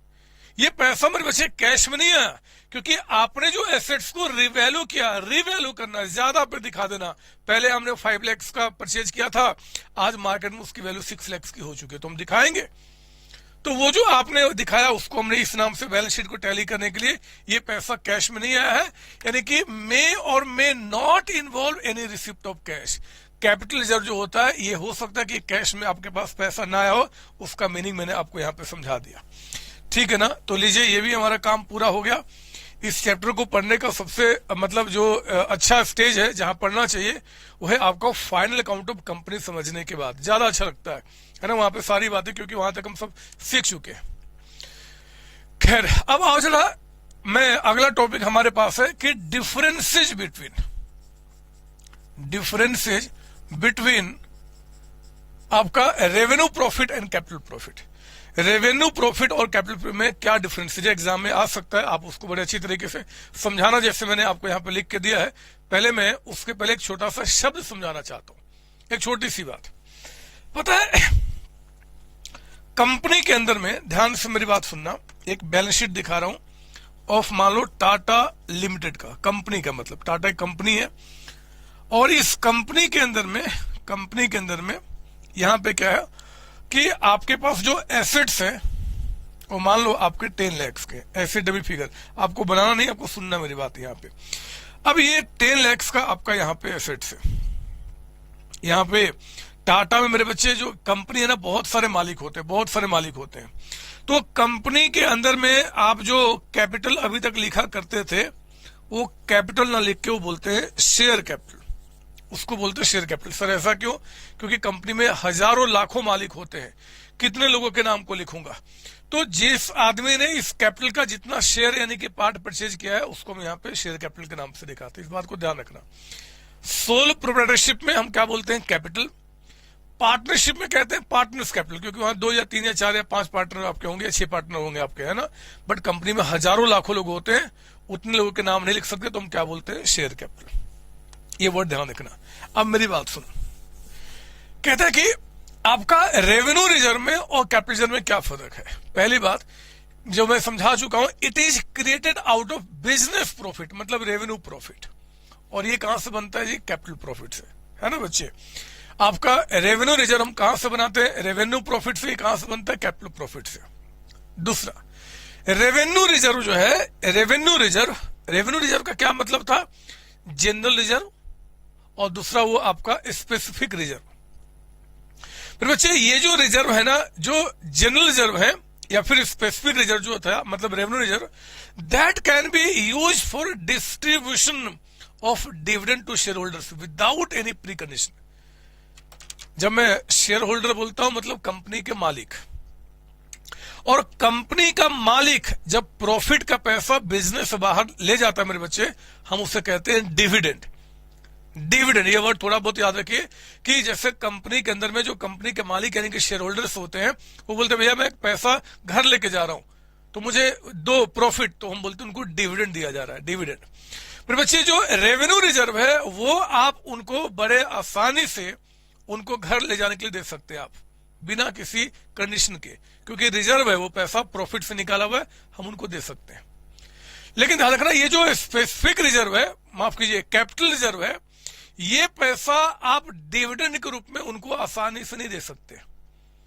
हर एक कैपिटल रिजर्व पे मेरे बच्चे कुछ कंडीशंस होते हैं। कंपनीज एक्ट ने कुछ कंडीशन डाले हैं, उनको सेटिस्फाई करने के बाद ही आप वो पैसा लेके दे सकते हो। सर वो कौन से कंडीशन है मेरे बच्चे? बहुत तरीके के रिजर्व है और बहुत सारी बातें हैं जो अभी आपके जानने का विषय नहीं है। अभी तो बस इतना समझ लो कि कैपिटल रिजर्व जो होता है that can not be use for payment of dividend to the share holders.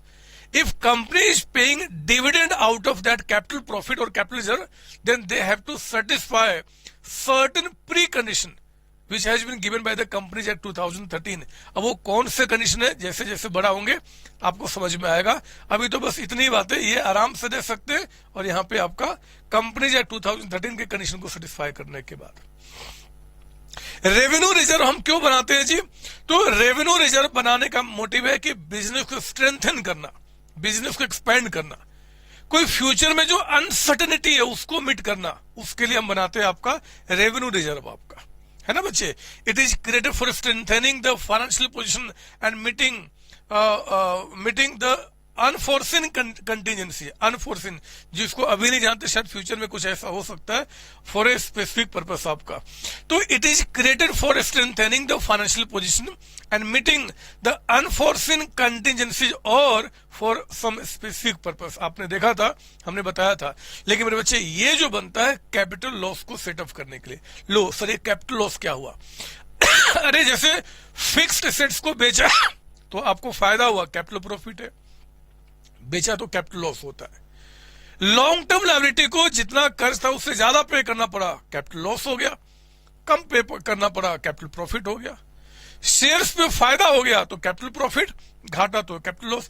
तो कैपिटल प्रॉफिट जो होते हैं मतलब capital reserve that can be use for writing of capital losses, पहला चीज।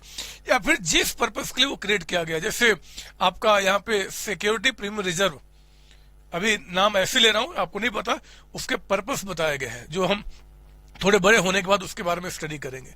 तो मेरे बच्चे ये बात आपको ध्यान रखना है कि वो रेवेन्यू रिजर्व, कैपिटल रिजर्व क्या होता है और उसका क्या मतलब है और कैसे कैसे उसके बारे में बात किया जाएगा, ये जानना आपके लिए बहुत जरूरी है, जो मैंने आपको बता दिया।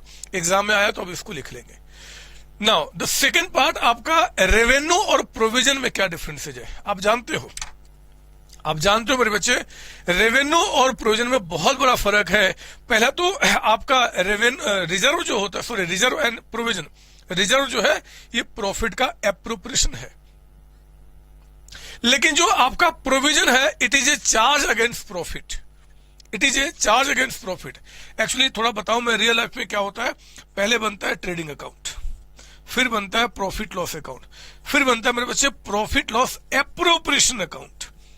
मतलब प्रॉफिट का हम यहाँ पे जो प्रॉफिट कमाते हैं यहां तक जो निकल के आता है, उस प्रॉफिट को जब ओनर में पार्टनर्स में डिस्ट्रीब्यूट करते तो हम बनाते हैं प्रॉफिट लॉस एप्रोप्रिएशन अकाउंट, जब दो या दो से ज्यादा पार्टनर होते हैं तो एक्चुअली मैं बताना चाहता हूं कि जितने भी आपके प्रोविजन है वो कहां दिखाए जाएंगे? प्रॉफिट लॉस अकाउंट पे। प्रोविजन यहां दिखाए जाते हैं। लेकिन जो रिजर्व है वो कहां से जाएगा? यहां से जाएगा। रिजर्व हम यहां से निकालते हैं। तो कहा जा सकता है कि provisions are debited to profit loss account, लेकिन reserves are debited to profit loss appropriation account. सुनिए ध्यान से, पहला difference, it is an appropriation of profit. ये क्या था? Charge against profit. रिजर्व में कहता है it is created to strengthen the financial position और टू मीन अनफोर्सिन लॉसेज या लायबिलिटी। लेकिन ये क्यों क्रिएट करते हैं जी? टू मीट नॉन लायबिलिटी और एक्सपेंसेज और losses if the amount is non determined. जो नॉन है मतलब होगा, बस हमें अमाउंट एग्जैक्टली नहीं पता कितना होगा, उसके लिए हम क्या बनाते हैं? प्रोविजन बनाते हैं। ये प्रॉफिट लॉस एप्रोप्रिएशन अकाउंट में, इसमें डेबिट में दिखाते हैं, और ये हम प्रॉफिट लॉस में डेबिट करते हैं। मेरे बच्चे, जो रिजर्व का पैसा है हम बाहर में इन्वेस्ट कर सकते हैं। हमने आपको बताया था रिजर्व और रिजर्व फंड में फर्क आपका।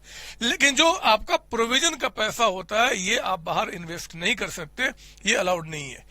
जो रिजर्व का अनयूज्ड पार्ट है, जो बच गया रिजर्व, कहता है कि हम उसको डिविडेंड के रूप में शेयर होल्डर्स को दे सकते हैं। मैंने अभी बताया था कि रिजर्व जो हमारे पास है बचे हुए, जिसका यूज नहीं है मेरे बच्चे, हम उसको डिविडेंड के रूप में, मतलब ये घर पैसा लेकर जा सकते हैं, लेकिन प्रोविजन का बचा हुआ पैसा डिविडेंड के रूप में हम उसको यूज नहीं कर सकते। वो पैसा बिजनेस में ही रहेगा, वो ओनर पैसा विड्रॉ नहीं कर सकता। रिजर्व को क्या करते हैं, लायबिलिटी साइड जो बैलेंस शीट का है, बैलेंस शीट के लायबिलिटी साइड में एक हेडिंग होता है रिजर्व एंड सरप्लस। थोड़े बड़े हो जाओगे तो आपको समझ में आएगा, उस हेडिंग के अंदर दिखाते हैं क्योंकि रिजर्व है। लेकिन जो प्रोविजन है मेरे बच्चे, बैलेंस शीट में एक हेडिंग होता है करंट लायबिलिटी, उसके अंदर में दिखाते हैं, या फिर जिस एसेट्स माफ कीजिए जिस एसेट से जुड़ा हुआ है हम उससे मैनेज करके दिखाते हैं। जैसे डेटर से क्या मैनेज करते हैं, provision for doubtful debts. Fixed से क्या मैनेज करते हैं, प्रोविजन फॉर डेप्रिसिएशन। तो वो आपको यहाँ पे बताया गया है। तो एग्जाम में अगर आ जाता कि जरा बताओ जी आपका रिजर्व प्रोविजन में क्या फर्क है, वो भी मेरे बच्चे समझा सकते हैं बड़े आराम से। लिखना यही है जो मैं आपको लिख के दे रहा हूं। ऐसे नोट्स भी आपके पास गया होगा या जाएगा, आपके बुक के अंदर होगा, लेकिन आपको लिखना यही है मेरे बच्चे। सारी बातें आपको समझा रहा हूं, लिख लिख के क्या करना है, और लिख लिख के प्रैक्टिस करना, क्योंकि इससे बहुत ज्यादा हेल्प आपको मिलता है, बहुत आपको फायदा होता है। जब हम कोई चीज लिख लिख के प्रैक्टिस करते हैं तो दिमाग में बातें बहुत जल्दी बैठ जाती है, हमेशा के लिए। आप प्लीज कॉपी कर लें, आप इसको कॉपी कर लीजिए बच्चों। अगला और लास्ट टॉपिक जो हमारे पास है वो है सीक्रेट रिजर्व। नाम ही मस्त है इसका, सीक्रेट रिजर्व। देखो अगर मैं आपके लैंग्वेज में बात करूं ना, सीक्रेट रिजर्व क्या होता है, कंपनी की भी बात ना करूं, आपके घर की बात करूं, तो जितना आपके मम्मी पापा जिस लेवल पर भी बिलोंग करते हैं उससे कम अपने आप को दिखाना। आपके मम्मी पापा मान लो कि सालाना 5 लाख रुपए कमाते हैं, मान लो एक बात कर रहा हूं, और वो दिखा रहे कि मैं 1 लाख रुपए कमा रहा हूं, मतलब 4 लाख रुपए वो छिपा रहे हैं दुनिया वालों से, इनकम टैक्स अथॉरिटी से, आपसे, और पता नहीं किससे किससे। तो इससे क्या होता ना कि ये these are called secret reserve, मतलब कंपनी के पास पैसा है बट हम शो नहीं करते। फिर बच्चे सीक्रेट रिजर्व बनाने का जो तरीका होता है, बेसिकली होता है क्या, मैं आपको बताऊं कैसे कंपनीज करती हैं, मैं आपको दिखाऊंगा कि कंपनीज ये बदमाशी कैसे करती है। बैलेंस शीट आपका है, ये बैलेंस शीट है। पहले मैं इनका रियल पोजीशन दिखाता हूं। रियल पोजीशन मशीन, इनका 6 लाख का है, आपको लिखना नहीं, मेरी बात सुनना है। इनकी जो बिल्डिंग है मेरे बच्चे, इनके पास बिल्डिंग है वो 20 लाख का उन्होंने परचेज करके रखा हुआ है। इनके पास कैश जो है वो मान लो आपका 4 लाख रुपीज का है, और जो अदर एसेट्स है, अदर एसेट्स वो मान लो आपका और भी 10 लाख का। मैं आपको समझा रहा हूं कि सीक्रेट रिजर्व कैसे कैसे बनता है, यानी कि 40 लाख के इनका एसेट्स है। यहां पे मैं दिखाऊं इनके जो कैपिटल है, कैपिटल वो मान लो 5 लाख का अमाउंट है। इस 40 लाख में से रिजर्व का पैसा, मतलब मान लो जनरल रिजर्व, रिजर्व मतलब कंपनी ने खुद कमा के जो पैसा एसेट्स में लगाया है वो मान लो आपका 25 लाख का अमाउंट है। और मेरे बच्चे कंपनी की जो लायबिलिटीज हैं, कर्ज, वो मान लो आपका 10 लाख का अमाउंट है। मतलब आपके पास ये समझाया गया है, ये ट्रू पोजीशन बता रहा हूं, मतलब कि अगर सीक्रेट रिजर्व ना हो तो कंपनी का पोजीशन क्या दिख रहा है जी, 40 लाख रुपीज के एसेट्स है, इनमें से 5 लाख कैपिटल से 25 कंपनी ने खुद कमा के पैसा जो बिजनेस में लगाया हुआ है, बिजनेस में पैसा जो यूज कर रही है वो आपका 25 लाख है, और लायबिलिटी आपका 10 लाख ही हो रहा है मेरे बच्चे। सीक्रेट रिजर्व का मतलब होता है कि जब कंपनी अपना ट्रू पोजीशन को कुछ कम करके दिखाती है। सर इससे क्या फायदा होगा, आप अभी मम्मी पापा से पता करना कि अगर वो मान लो 10 लाख रुपए कमाते हैं, 10 लाख रुपए जो प्रॉफिट कमाते हैं, तो वो 10 लाख पे क्या होता है, उनको टैक्स पे करना होता है। लेकिन कहते हैं भैया मैं तो 2 लाख रुपए कमा रहा हूं, तो फिर 2 लाख पे टैक्स पे करना होता है, बाकी पैसा हम छिपा लेते हैं। तो बहुत सारी बात इसके अंदर है, मतलब ये क्रिएट करने का आपका। दुनिया को मैं क्यों दिखाऊं कि मैं बड़ा हूं, कहीं मेरा बच्चे को किडनैप कर लिया, मतलब मम्मी पापा के पास खूब सारी गाड़ियां हैं, लेकिन सारी गाड़ियां अगर डिस्क्लोज कर दिया, किसी ने मेरे बच्चे को किडनैप कर लिया, तो उसको इतना होता नहीं, सब चीजें बातें। उसी तरीके से कंपनी भी अपने आप को जनरली जितना उसका स्टेटस है उससे कम शो करती है। जनरली मेन रीजन है कि टैक्स को बचाने के लिए बच्चे, इनकम टैक्स अथॉरिटी, गवर्नमेंट की नजर में ना आ जाऊं, इसलिए क्या करते हैं वो आपका सीक्रेट रिजर्व बनाकर रखते हैं। अब मैं दिखाता हूं वो कैसे कैसे बना सकते हैं। देखो अपना ट्रू पोजीशन कैसे छिपा सकते हैं। पहला, जो उनके एसेट्स हैं, मान लो उन्होंने क्या क्या, जैसे मशीन 6 लाख का है, इस पे उन्होंने क्या क्या, बहुत ज्यादा डेप्रिसिएशन चार्ज कर दिया। तो डेप्रिसिएशन चार्ज करने से क्या होगा, मतलब एक्सेस डेप्रिसिएशन, मशीन की वैल्यू कम हो जाएगी, और जितना डेप्रिसिएशन चार्ज करोगे उतना प्रॉफिट लॉस अकाउंट जो बनेगा उसमें उतना आपने खर्च दिखा दिया तो प्रॉफिट भी कम हो जाएगा। तो यहां प्रॉफिट कम हो जाएगा, यहां मशीन कम हो जाएगा, बैलेंस शीट छोटा दिखेगा, लेकिन आप हो बहुत अच्छे, अभी अच्छी स्थिति एंजॉय कर रहे हो। तो मतलब किसी भी हालात में कहते हैं कि भैया अगर सीक्रेट रिजर्व को बनाना है तो दो में से एक काम करो, या तो क्या करो, एसेट्स जो आपके हैं उनको दिखाओ लोअर अमाउंट पे, या फिर जो आपके कैपिटल प्लस लायबिलिटी, मतलब जो आपकी लायबिलिटीज है, बेसिकली जो आपका लायबिलिटी है, लायबिलिटी को दिखाओ एट हायर अमाउंट। मतलब आप दिखा दो कि भैया हमारे पास जो भी कुछ है हमने तो कर्ज लेकर किया है, हमने बस कर्ज लेके किया है, हमने कुछ भी नहीं, मतलब कंपनी ने अपने पैसे से मशीन परचेज किया और दिखा दिया कि हमने भाई से या दोस्त से लोन लिया है। तो फिर बच्चे ऐसे सीक्रेट रिजर्व क्रिएट किए जाते हैं। अब कैसे होगा जी, एसेट्स को कम दिखा के, या फिर लायबिलिटी को बढ़ा के, या फिर रिजर्व को कम कर दो, है तो कंपनी का ना, कौन देखने वाला है, इसका अमाउंट कम कर दो और किसी डमी लायबिलिटी का नाम दिखा दो। वही बातें मैंने आपको समझाई, जरा सुनना यहाँ पे क्या बता रहा हूं। Secret reserve is a reserve the existence और the amount of which is not disclose in the balance sheet. जिसका होना या फिर उसका अमाउंट हम बैलेंस शीट में डिस्क्लोज नहीं करते, हम छिपा के रखते हैं, मतलब कमाया ज्यादा और कम दिखाना। It is also called hidden reserve, hidden, छुपा हुआ। Such reserves are created by showing assets at lower amount और liabilities at higher amount. Liability को बड़ा दिखा के, ज्यादा दिखा के काम कर सकते हो। कैसे क्रिएट होगा, creation of secret reserve companies कैसे कैसे क्रिएट करती है, एक्सेस डेप्रिसिएशन चार्ज करके। स्टॉक, गुडविल, मेरे बच्चे स्टॉक हमारा यहां पे होता है, गुडविल हमारा एसेट्स होता है, उसको कम पे दिखा दो। हमने किसी कंपनी का गुडविल यानी कि ब्रांड परचेज किया 50 लाख का, दिखा दिया 10 लाख में। लोग करते हैं, आपके भी घर में होता है, सब जगह। तो कंपनी अपने आप को जो पोजीशन उससे डाउन करके दिखा रही है ताकि पब्लिक के नजर में, गवर्नमेंट की नजर में, इनकम टैक्स अथॉरिटी की नजर में ना आ जाओ, हम कम में दिखे ताकि कम टैक्स पे करना पड़े, जनरली मोटिव जो होता है। तो स्टॉक, गुडविल को अंडर वैल्यू करना, या फिर ज्यादा प्रोविजन चार्ज करना। अगर हम प्रॉफिट लॉस अकाउंट में हम लोग क्या करते हैं, प्रोविजन, किसी भी प्रोविजन को ज्यादा चार्ज करते हैं तो प्रॉफिट हमारा क्या हो जाएगा, कम हो जाएगा। तो एक्चुअली प्रॉफिट में ज्यादा कमा रहा हूं लेकिन कम प्रॉफिट दिख रहा है, तो यहां पे excess provision for bad debts को चार्ज करके। कोई कैपिटल एक्सपेंडिचर का मतलब कोई एसेट्स परचेज किया और उसको प्रॉफिट लॉस में दिखा दिया। अरे एसेट्स को परचेज करो तो यहां दिखाओ ना, लेकिन इसने बदमाशी किया, कोई भी एसेट्स जो परचेज किया उसके खर्चे, उस एसेट्स को यहां डिस्क्लोज नहीं किया, उन खर्चों को छोटा छोटा उल्टा सीधा नाम देके प्रॉफिट लॉस में दिखा दिया। तो इससे क्या, वो प्रॉफिट कम हो गया, हमारा बैलेंस शीट छोटा दिख रहा आपका। तो मेरे बच्चे ये शोइंग कंटिजेंट लायबिलिटी, कंटिजेंट का मतलब होता है झूठी लायबिलिटी, झूठी, शायद ऐसे लिखते हैं। झूठी का मतलब जो लायबिलिटी आज नहीं है मेरे बच्चे, कल बन सकता है। आज जो लायबिलिटी मेरे ऊपर नहीं है लेकिन जो कल बन सकता है उसको हम बोलते हैं कंटिजेंट लायबिलिटी। जैसे कि मैं आपको बताऊं, इनको मैंने गारंटी दिया था कि अगर आपने इनका पेमेंट नहीं किया तो मैं इनका पेमेंट कर दूंगा।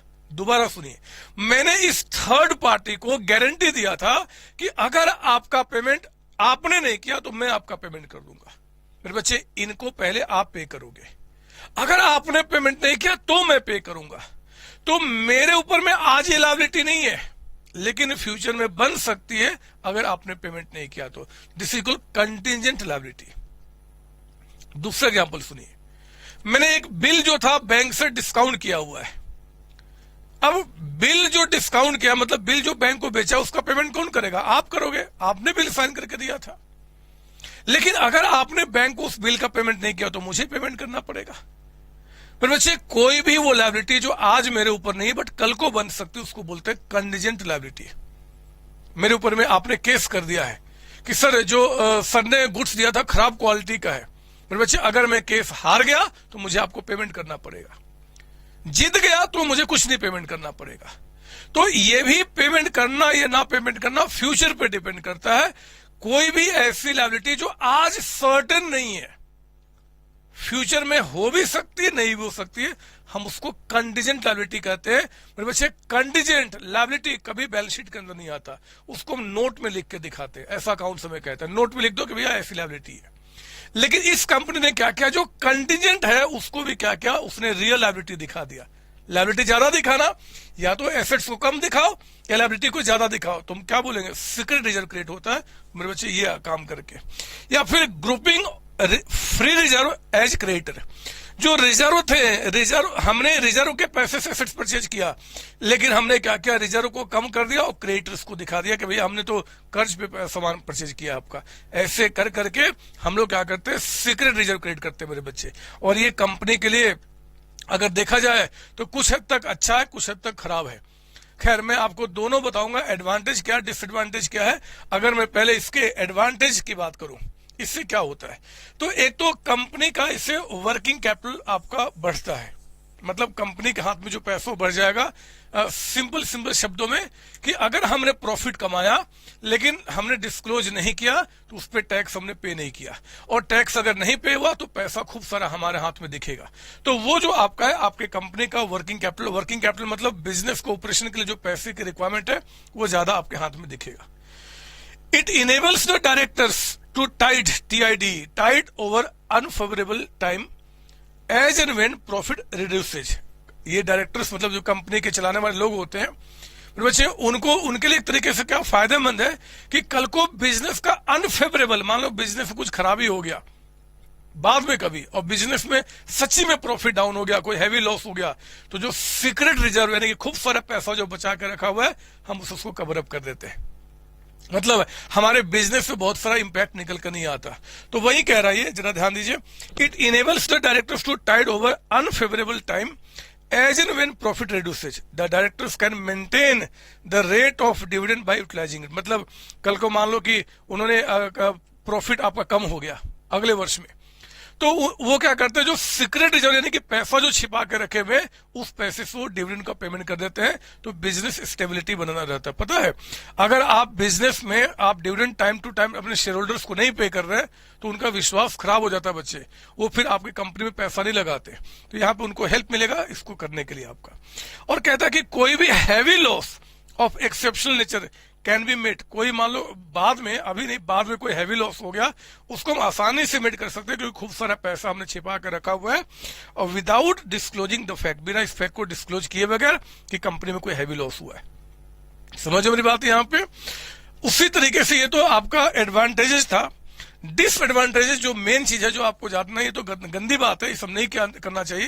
एक्चुअली जब आप कल को सीएस बन जाओगे ना तो ये सब करना ही पड़ता है मेरे बच्चे। अभी क्यों, अब छोटे छोटे बच्चे मैं ज्यादा बताऊं, खैर छोड़ो। आप देखो इसका डिसएडवांटेज क्या है। पहला कि बैलेंस शीट आपका ट्रू एंड फेयर पोजीशन नहीं बताएगा। समझ लो मेरी बात ना, जब हमने एसेट्स लायबिलिटी को ठीक से शो ही नहीं किया है तो ट्रू एंड फेयर मतलब अच्छा साफ सुथरा कैसे दिखोगे, नहीं दिखोगे, आपका डिसएडवांटेजेस है। शेयर्स की वैल्यू मार्केट में डाउन हो जाएगी। क्यों हो जाएगी, जब पोजीशन मेरा ये है लेकिन मैं इससे छोटा अपने आप को दिखा रहा हूं। छोटे लोग छोटा वैल्यू, बड़े लोग बड़ा वैल्यू। तो अगर आप अपने आप को छोटा दिखाओगे मार्केट में तो आपके शेयर्स की वैल्यू भी मार्केट में डाउन होगी। और share holders do not gate there due share of the profit from the business. अगर हमने प्रॉफिट को अगर हम ज्यादा शो करते तो शेयर होल्डर्स को ज्यादा प्रॉफिट मिलता। कंपनी ने प्रॉफिट ही छिपा लिया, बताया नहीं कितना हमने कमाया, तो उस केस में क्या, जो मालिक है, शेयर होल्डर्स है, उनको कम प्रॉफिट मिलेगा। ये इसके डिसएडवांटेजेस होते हैं। तो हमने आपको सीक्रेट रिजर्व को, अगर कोई मतलब लेमैन पूछता है कि क्या होता है, तो हमारे पापा मम्मी जितना कमाते हैं उससे कम दिखाना, उसको बोलते हैं सीक्रेट रिजर्व। ये कैसे किया जाता है, इसको हम हिडन रिजर्व भी कहते हैं। कैसे किया जाएगा, एसेट्स को कम पे दिखा के या लायबिलिटी को ज्यादा पे दिखा के। बनाते कैसे कैसे, वो तरीका मैंने आपको बता दिया। प्रोविजन को बनाकर आपका एसेट्स की वैल्यू को कम दिखा के, स्टॉक की वैल्यू कम दिखा के, गुडविल की वैल्यू कम दिखा के, लायबिलिटी को ज्यादा दिखा के, कंटीजेंट लायबिलिटी को रियल लायबिलिटी दिखा के, grouping of reserve as liability, reserve जो हमने बनाए थे उससे कोई एसेट्स परचेज किया लेकिन हमने लायबिलिटी के रूप में दिखा दिया। ऐसी सारी बातें आप बता सकते हैं। एडवांटेजेस क्या है ये भी बता दिया, डिसएडवांटेज क्या है ये भी बता दिया। मेरे बच्चे, अब आपके इस चैप्टर का सब कुछ मैंने खत्म कर दिया है, सब कुछ खत्म कर दिया है। अब आपका काम पढ़ना रह गया, लिख लिख के प्रैक्टिस रह गया। आप प्रॉपर तरीके से प्रैक्टिस करें, लिखें, आपको मजा आएगा और अच्छे एग्जाम की आप तैयारी कर पाएंगे। ये याद रखना, इस चैप्टर में जितनी सारी बातें हमने यूज किया है, जब तक अकाउंट्स आप पढ़ेंगे तब तक इसका यूज आपके लिए निकल के आएगा। बहुत सारी चीजें अभी इसमें और इन डेप्थ बातें निकल के आती है। हमने अभी उतनी बातें आपको नहीं बताई क्योंकि आप छोटे बच्चे हैं। जैसे जैसे आप बड़े होंगे, बड़े बड़े कोर्स में आएंगे, वहां पे मैं आपका डिस्क्लोज करना शुरू करूंगा उन बातों को। अकाउंट्स बहुत मजेदार है, बहुत बहुत असीम नॉलेज इसमें छिपा हुआ है, बट वो थोड़े बड़े होने के बाद। आज क्लास को यहीं रोकते हैं मेरे बच्चे, अगली क्लास में कुछ नया चैप्टर। आप सबको तब तक bye bye tata, bye bye tata, bye bye tata. Thank you बच्चों, थैंक यू जी। कई सारे बच्चे मुझसे पूछते हैं कि सर आप 11-12 क्लास को क्यों पढ़ा रहे हो और वो भी फ्री ऑफ कॉस्ट, रीजन क्या है? मेरे बच्चे, मैं सच्चाई बता रहा हूं, इसमें जितना फायदा आपका है ना, उससे उतना एटलीस्ट उतना फायदा मेरा भी है। मैंने सीए की, ये मेरी बुक्स है, ये सीए फाउंडेशन की बुक है, ये सीए इंटर ग्रुप 1 की बुक है और ये हमारे सीए इंटर ग्रुप 2 की बुक है। ये सारी बुक्स मैंने अपने बच्चों के लिए लिखा हुआ है। यही नहीं, हमारे ये सीएमए की बुक है, ये हमारे सीएमए के अंदर में सीएमए फाउंडेशन, ये मेरा सीएमए इंटर ग्रुप 1 की बुक मैंने आपके लिए लिखा हुआ है, ये सीएमए इंटर ग्रुप 2 की बुक मैंने आपके लिए लिखा हुआ है और ये सीएमए फाइनल की बुक मैंने आपके लिए लिखा हुआ है। इसी तरीके से सीएस की मेरी बुक है, मेरे बीकॉम की बुक्स है। मैंने सबके लिए बुक तैयार किया है मेरे बच्चे, और उनको मैं पढ़ा रहा हूँ और बहुत बेहतर तरीके से हजारों बच्चे आपके ऑल ओवर इंडिया में हर एक साल मुझसे पढ़ते हैं। 11-12 क्लास आपको फ्री करने का जो मेरा मेन रीजन है, वो रियली बता रहा हूँ, सिर्फ मेरा स्वार्थ है। ये देख रहे हो आप, ये ऐसी बुक्स है ना बच्चे, और भी बुक्स है, पर मैं कितना उठाता। ये जो बुक्स मैंने लिखी हुई हैं, जब मैं इनसे अपने बच्चों को पढ़ाता हूँ, मैं देखता हूँ कि कई सारे बच्चे जिन्होंने 11 क्लास 12 क्लास में ठीक से नहीं पढ़ा, चाहे वो फाइनेंशियली वीक बच्चे थे, चाहे वो आपका जहाँ पे रहते थे वहाँ पे बेटर जो आपका एजुकेशन होना चाहिए वो अवेलेबल नहीं है, और इसके चलते वो आपके परेशान हो जाते थे। उनको डर लगता था कि यार संतोष सर तो बहुत दूर बैठे हैं और उनसे अगर वो सामने ना हो तो फिर कैसे मैं इंटरेक्ट करूँगा, कैसे मैं डाउट पूछूंगा। इन्हीं चीज़ों से, इन्हीं डर को ख़त्म करने के लिए मेरे बच्चे, मैंने क्या किया, आपको 11 क्लास 12 क्लास कंप्लीट फ्री किया है।